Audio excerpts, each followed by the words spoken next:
ચાલો સીધી જ વાત કરીએ. આજે સૌર ઊર્જા કેટલી મહત્વની છે એ તો આપણે સૌ જાણીએ જ છીએ. પણ શું તમે ક્યારે વિચાર્યું છે કે આ ઊર્જાનું એકદમ સચોટ માપન કેવી રીતે થાય છે? આજના આ એક્સપ્લેનરમાં આપણે સૌર ઊર્જા માપવા માટે વપરાતા એક અત્યંત રસપ્રદ ડિવાઇસ થર્મોપાઇલ પાયરેનોમીટર વિશે વાત કરવાના છીએ. હવે આ કોઈ સાદું મીટર નથી હો, આ એન્જિનિયરિંગ અને ભૌતિક વિજ્ઞાનનો એક અદ્ભુત નમૂનો છે. આ સાધનની અંદરની રચના કેવી હોય છે અને ઇન્ડસ્ટ્રીમાં તેને કયા ધોરણો પર પારખવામાં આવે છે તે સમજવું ખરેખર ખૂબ જ રોમાંચક છે. તો ચાલો ડાઇવ ઇન કરીએ. અહીં સ્ક્રીન પર દેખાતી આ આકૃતિ જુઓ. આ છે આપણું થર્મોપાઇલ પાયરોનોમીટર. તેનો આ ચોક્કસ ગુંબજ જેવો આકાર અને મજબૂત માળખું જ તેની ખરી ઓળખ છે. જ્યારે સોલાર રેડિયેશન માપવાની વાત આવે છે ત્યારે આ ડિઝાઇન એમનેમ નથી બનાવવામાં આવી. સૂર્યનું એક પણ કિરણ છટકી ન જાય અને અત્યંત ચોકસાઈથી માપન થાય તે માટે તેનું દરેક અંગ ખૂબ જ બારીકાઈથી ડિઝાઇન કરાયું છે. આ બહારનું માળખું સમજીશું તો જ તેની અંદરની જટિલ દુનિયાનો સાચો ખ્યાલ આવશે. હવે આ આખી સિસ્ટમનું હૃદય શું છે? તો એ છે આપણું થર્મોપાઇલ સેન્સર. બધું જ આની આસપાસ ફરે છે. આ મુખ્ય સેન્સર સૂર્યના તાપને એટલે કે હીટને શોષી લે છે અને તાપમાનમાં થતા નાનામાં નાના ફેરફારને તરત પકડીને તેને ઇલેક્ટ્રિકલ સિગ્નલમાં કન્વર્ટ કરે છે. આ પ્રક્રિયા એટલી સેન્સિટિવ હોય છે કે જરા અમથું વાદળું પણ જો સૂર્યની આડે આવી જાય ને તો આ ભાઈ તરત જ નોંધી લે છે. એટલે જ થર્મોપાઇલ મિકેનિઝમ આટલું બધું પાવરફુલ અને મહત્વનું મનાય છે. હવે સેન્સરની ઉપરના ભાગે નજર કરીએ તો તમને બે ખાસ ઓપ્ટિકલ ફીચર્સ જોવા મળશે. એક છે ડબલ ડોમ એટલે કે બેવડો ગુંબજ અને બીજો છે હાઈ ટ્રાન્સપરન્સી ધરાવતો ઓપ્ટિકલ ગ્લાસ. તમને થશે કે આ બે ગુંબજની શું જરૂર? તો સાંભળો. અંદરનો ગુંબજ સેન્સરને તાપમાનના અચાનક થતા ફેરફારોથી બચાવે છે અને બહારનો ગુંબજ વાતાવરણ સામે ઢાલ બનીને ઊભો રહે છે.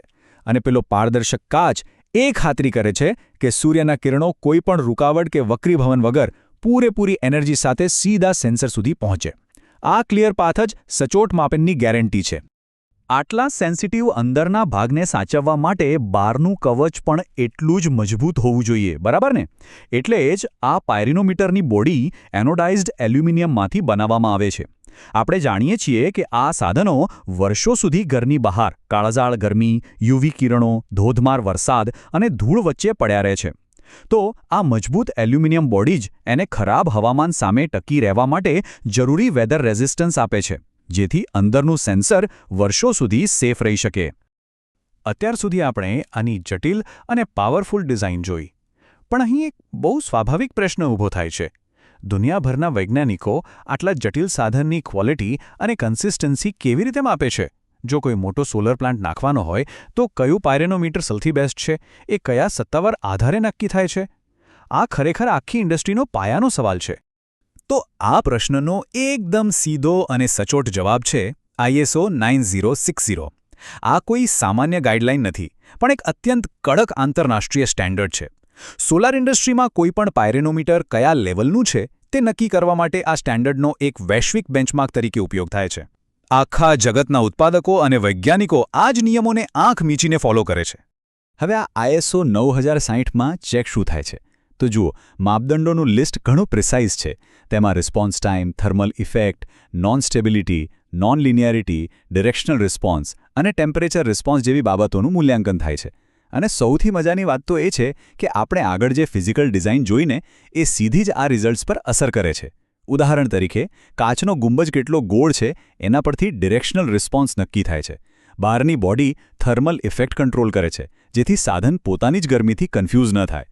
અને અંદરના સેન્સરની ક્વોલિટી તમારો રિસ્પોન્સ ટાઈમ નક્કી કરે છે. છે ને ગજબનું કનેક્શન? આ તમામ કડક માપદંડોના ટેસ્ટિંગ પછી પાયરોનોમીટરને 3 મુખ્ય ક્લાસમાં વહેંચવામાં આવે છે. ક્લાસ A, ક્લાસ B અને ક્લાસ C. ક્લાસ A એટલે એકદમ ટોપ લેવલ, જ્યાં ચોકસાઈમાં કોઈ બાંધછોડ ન ચાલે. મોટા રિસર્ચ સેન્ટર્સ કે વિશાળ સોલાર ફાર્મ્સ જ્યાં 1% ભૂલ પણ લાખોનો ફેર પાડી દે, ત્યાં આ જ વપરાય છે. ક્લાસ B અને ક્લાસ C પ્રમાણમાં થોડા ઓછા કડક માપદંડો ધરાવે છે અને તે સામાન્ય હવામાન મથકો કે ડેલી ઇન્ડસ્ટ્રીયલ મોનિટરિંગ માટે વપરાય છે. આ વર્ગીકરણથી યુઝર્સને પોતાનું બજેટ અને જરૂરિયાત મુજબ સાચું સાધન પસંદ કરવામાં બહુ મોટી મદદ મળે છે. તો આ બધું સમજ્યા પછી હવે આપણે આ થિયરીને પાછી પ્રેક્ટિકલ ઇન્સ્ટ્રુમેન્ટ સાથે જોડીને જોઈએ. આ આઈએસઓ ક્લાસિફિકેશન કોઈ કાગળ પર છાપેલું સર્ટિફિકેટ માત્ર નથી. તે આ સાધનની ભૌતિક શ્રેષ્ઠતાનું સાચું રિઝલ્ટ છે. જ્યારે પેલા ડબલ ડોમની ટ્રાન્સપરન્સી, એનોડાઇઝ્ડ બોડીની મજબૂતાઈ અને થર્મોપાઇલ સેન્સરની સેન્સિટિવિટી આ બધું જ એકસાથે બેસ્ટ રીતે કામ કરે ત્યારે જ કોઈ ડિવાઇસ આઈએસઓ 960માં ટોપ ગ્રેડ મેળવી શકે છે. સાધનની આંતરિક તાકાત જ અંતે તેનું દુનિયામાં સ્થાન નક્કી કરે છે. તો હવે આખી સિસ્ટમ સમજ્યા પછી જતાં એક બહુ જ રસપ્રદ વિચાર કરવા જેવો છે.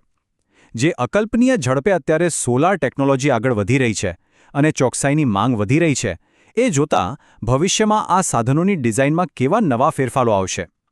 શું આપણે કાચ અને એલ્યુમિનિયમની જગ્યાએ કોઈ નવા અત્યાધુનિક નેનો મટીરિયલ્સ જોઈશું? ભવિષ્યના વધુ કડક સ્ટેન્ડર્ડ્સને મેચ કરવા માટે આનું એન્જિનિયરિંગ કઈ નવી દિશા પકડશે? આ એક એવો સવાલ છે જે ખરેખર આપણને ભવિષ્યની ટેકનોલોજી વિશે વિચારતા કરી દે છે.